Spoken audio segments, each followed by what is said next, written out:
Good morning, world. It's your girl, the birthday girl, Dominique Spinelli, and I am back from a weekend in Nashville that was spectacular.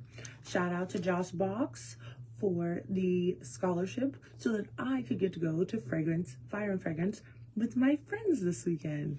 We had a great time. The spirit was definitely moving. Praise and worship was great. I learned something. I definitely left with something, and I feel light and I feel full, right? Fresh oil. So fantastic. Shout out Josh Box for doing the Lord's work. But yeah, we had a good time, and then I stayed in Nashville for I came home yesterday. So I stayed in Nashville with a friend, and we went out to eat. And yeah, I just got to see the city and enjoy it, and I am so grateful to God that he did not let me move to Nashville. Lord, thank you. Because y'all, it's too lit. It's too lit over there. It's too city. If I wanted to live in a lit city, I would have stayed in New Jersey, because at least I could still access the beach. It's too much. And I was over there like, the ghetto. Like this. I was over there like, the ghetto. Take me back to where the cows are at. This ain't it. Yes, y'all, life is moving too fast. There's too many people going too fast in one direction, like all the time. And then they're not moving at all when they're in traffic. And none of that is for me. I'm not a city girl. I grew up in the suburbs. And then I moved to like the farmland, which is also cool. But I've never been a city living type of girl. Like, even when I moved out of New Jersey, my thought was like, okay, let me get as far away from New York as possible. And then I drove into Nashville, and I was like, oh, this is a great value, New York. I'm cool on that. So I had to go. I said, yeah, the only good thing about it is there was plenty of things to do. But to be honest, y'all, I was too tired to do any of them. I spent a lot of yesterday sleeping.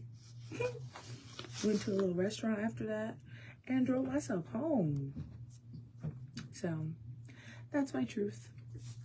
As far as birthday festivities, I think that all counts. I spent the weekend in the woods in a cabin and with my friends, and that was nice. The only thing was I was so tired because, come on, y'all, I work a very strenuous life sometimes. I missed the bonfire, which means I didn't get to make s'mores. That was the only thing that I was like, shucks. But it's okay. That's probably the only thing that I missed. So maybe this weekend I'll find some bonfire somewhere and have s'mores. I would really like that for myself. Yeah, I'll work it out. All right, let's lay this news down, shall we? The Kenton area could see some heavy rainfall this week. With the area still struggling from the drought, the National Weather Service says portions of the region could see up to and over 3 inches of rain. Forecasters say the chances of rainfall will begin on Wednesday and will continue through the upcoming Easter weekend. Thursday night and Friday brings the largest chance of thunderstorms at 70%. With a 60% chance on Saturday and 50% chance on Thursday. Forecasters say the local area will see strong winds today and Thursday, with gusts near 30 miles per hour. All precipitation that falls over the next few days will be beneficial. All precipitation that falls over the next few days will be beneficial for area farmers who have already started some planting of crops in the abnormally dry soil. But yeah, other than that, I got like I got a great gift.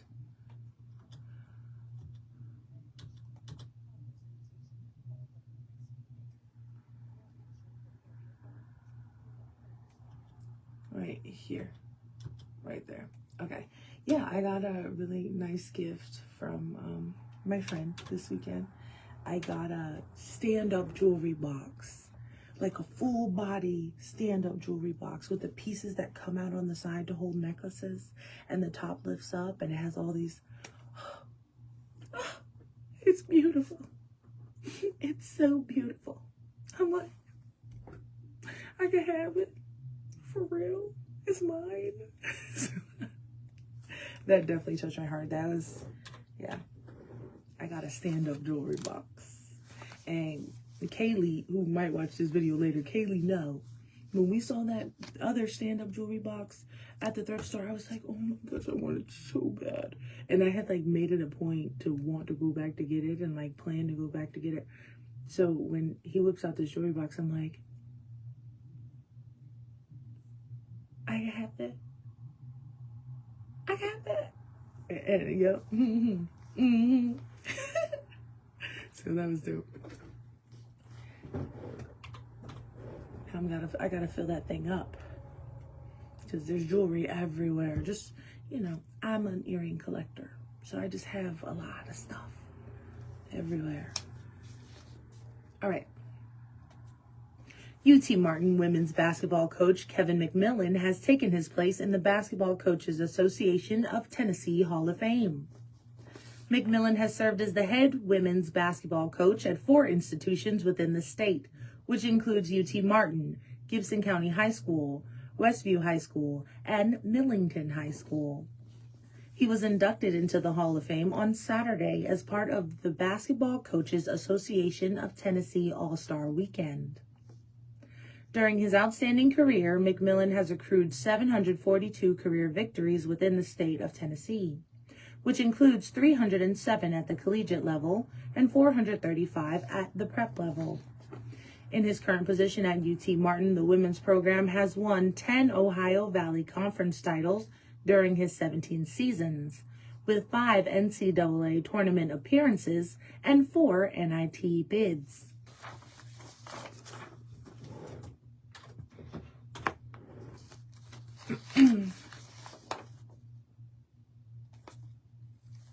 The Martin Finance Committee approved raising municipal court costs by $50, the first increase in 32 years. Martin Police Chief Philip Fuqua explained why the increase.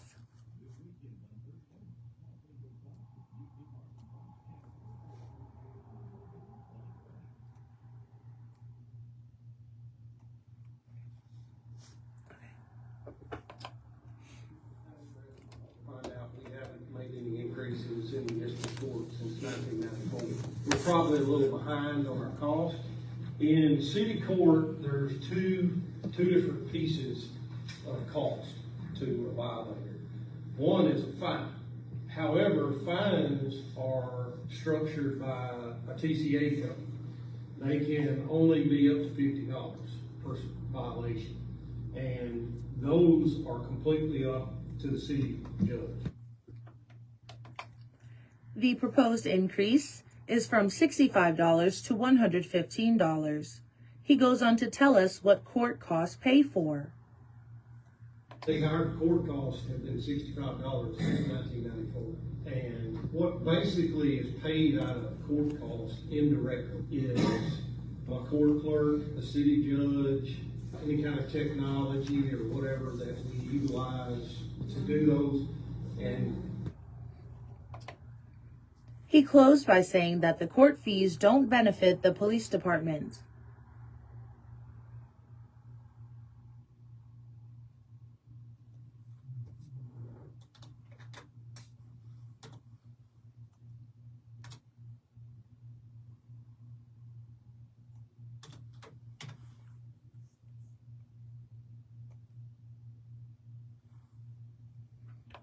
This revenue has nothing to do with the Martin Police Department. That's my second question that was raised by somebody. They said if we can increase revenue in city court, we can buy more tasers or do more training or whatever. No, we can't. In no shape, form, or fashion do I want municipal court money connected to the budget of the Martin Police Department, because it's not supposed to be that way. Martin City Board will vote on the proposal at the April 13th meeting. Okay.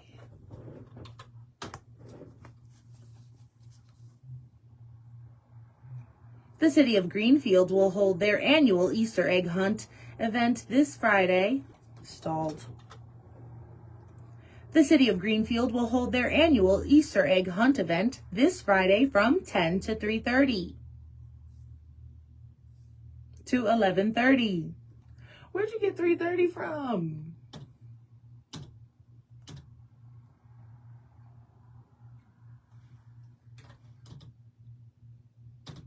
Where did I get 3:30 from? I didn't take my vitamins yet, y'all. I'm running on a chai. That's it. And I should have got a dirty chai because it's my birthday. But, okay, let me finish the job.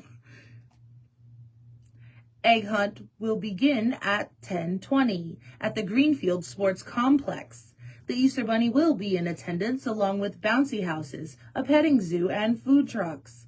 For more information, call Greenfield City Hall. Yeah. I'm probably going to go get a matcha after this. Mackenzie Elementary School will begin accepting pre-K and kindergarten registration Wednesday and Thursday morning from 8:15 to 5. Students enrolling for pre-K must be 4 years old by August 15th, and students enrolling for kindergarten must be 5 years old by then. To enroll, parents and guardians must provide a copy of the child's birth certificate, proof of residency, immunization forms, and a medical examination form.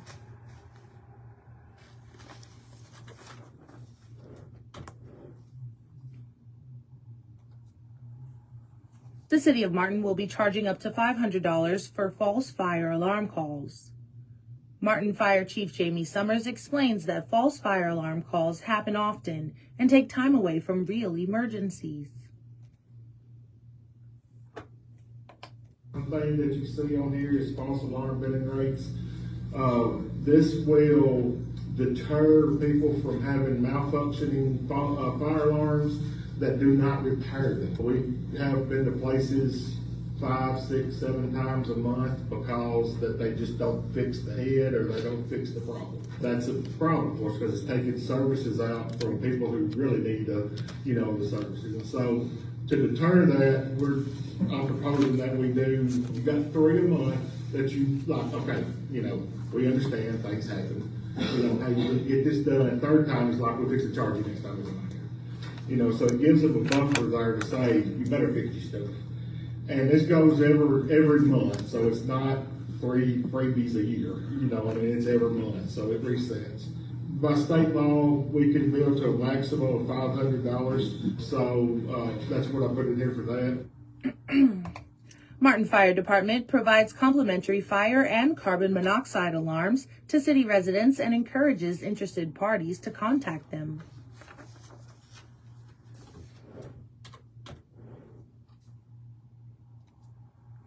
A crackdown on distracted driving begins Wednesday in honor of National Distracted Driving Awareness Month. The Tennessee Highway Safety Office will host press events tomorrow morning at 10 in Nashville, Memphis, Chattanooga, and Knoxville, followed by enforcement bus tours.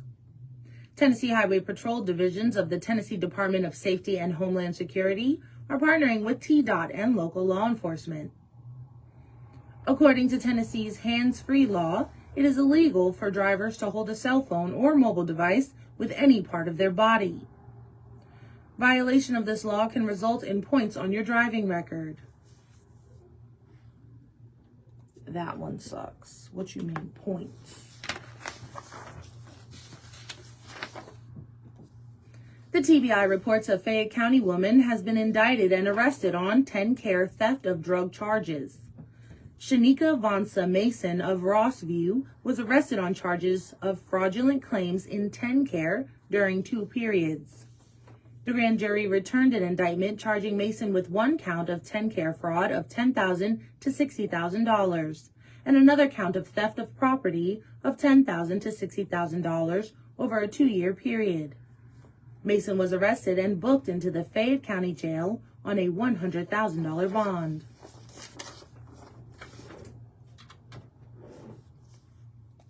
The U.S. Forestry Service says a fire at Land Between the Lakes on Sunday may have been human-caused.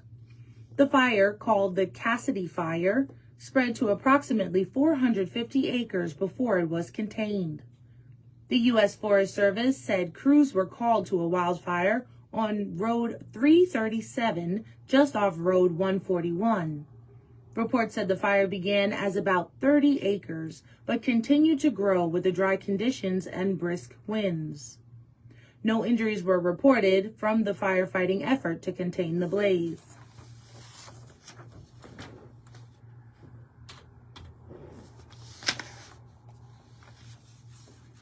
A project to help raise funds for downtown Union City has announced its closure. Run the Rails was a local race that grew into a signature community event to support and enhance the downtown area. During its time of drawing runners from multiple areas, the project was able to generate funds for several impactful projects. Proceeds contributed to a roofing project at the Capitol Theater, the Merchants Park Mural Project, self-watering planters along downtown sidewalks, decorative string lighting donated to Union City Parks and Recreation, and most recently, the purchase of kitchen equipment for the ongoing Capitol Theater renovations. As organizers close this chapter, they have announced the remaining funds will be distributed to several organizations that played an important role in the success of the event.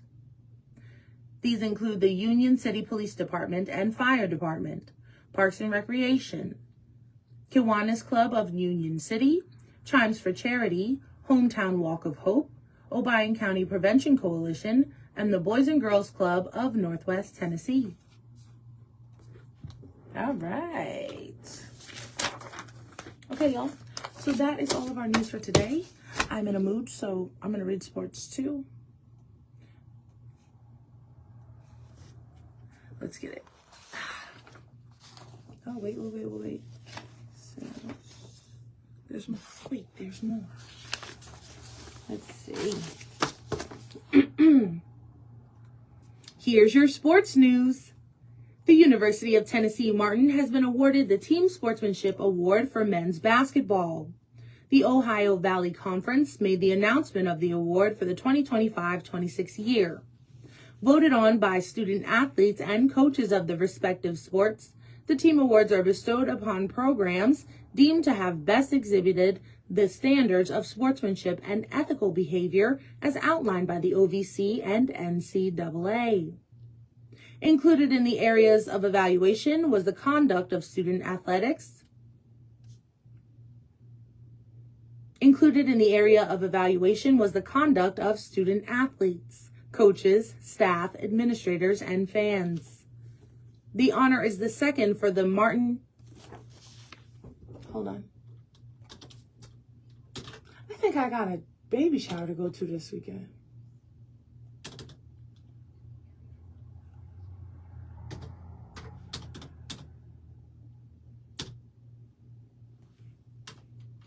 I have to turn this over. I don't like not being able to see the calendar for the month. Forget my birthday. What's happening in April? Legit. Okay, hold on. Yeah, my brain went somewhere else. You see, I messed up when my brain goes somewhere else. Hold on. The honor is the second for the UT Martin men's basketball program, with the first coming in 2010-2011.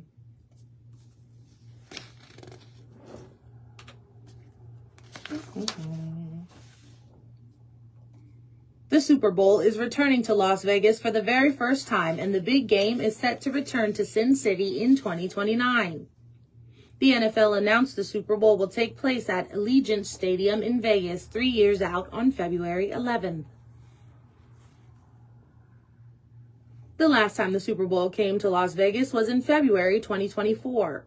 When the San Francisco 49ers and the Kansas City Chiefs faced off, with the Chiefs taking home the win in overtime, 25-22. Greenfield Baseball defeated Lake County 8-6 yesterday to improve to 8-3-1 and 0 in the district. Lake County is 4-1 in the district. Easton Sullivan got his 5th win of the season, throwing a 3-hitter and striking out 12. Greenfield plays Lake County again today in Greenfield. This will already air before that time. It's fine. And keep going. In high school softball, Lexington won over Westview 12-0.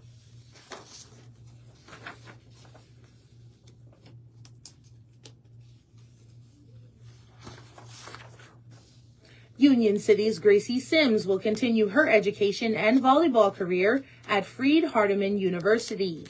School Communications Director Mike Hutchins said Sims recently signed to play at the Henderson University after being only the second Union City volleyball player in school history to earn all-state honors.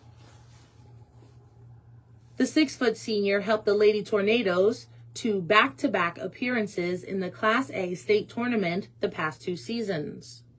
Sims also set a program record with 362 kills as a senior when the Union...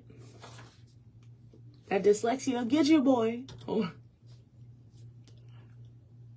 Let me see if I need to start this over.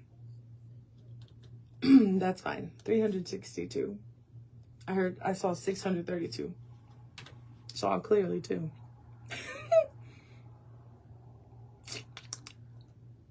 Sims also set a program record with 362 kills as a senior when Union City won a best ever 24 matches.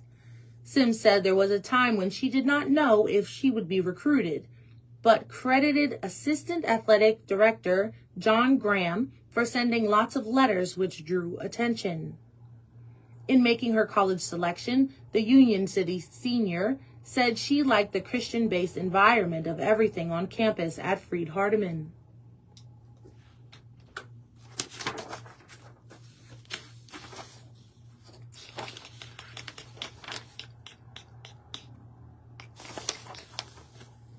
Last one. We're at 3 minutes. Last one. Bo Bichette drove in 2 runs after a rough opening weekend, sparking the New York Mets to a 4-2 victory last night over the St. Louis Cardinals. The Braves scored 3 runs in the first inning off a double from Matt Olson and a single from Mauricio Dubon in a 4-0 win last night over the Athletics. Edward Cabrera pitched 6 shutout innings, Ian Happ hit a solo homer, and the Chicago Cubs beat the Los Angeles Angels 7-2 last night. That's sports on WCMT. I'm Dominique Spinelli. All right, that's all the news for today. That's all I got. I will see y'all later. I'm trying to get this done so I can go get a dirty chai or maybe some coffee because it is a celebration. Who knows? Also, heads up, y'all, do not sing me happy birthday, please. Please, do not sing me happy birthday. This is what we singing. For she's a jolly good fellow, for she's a jolly good fellow, for she's a jolly good fellow that nobody can deny. See y'all later. Be blessed.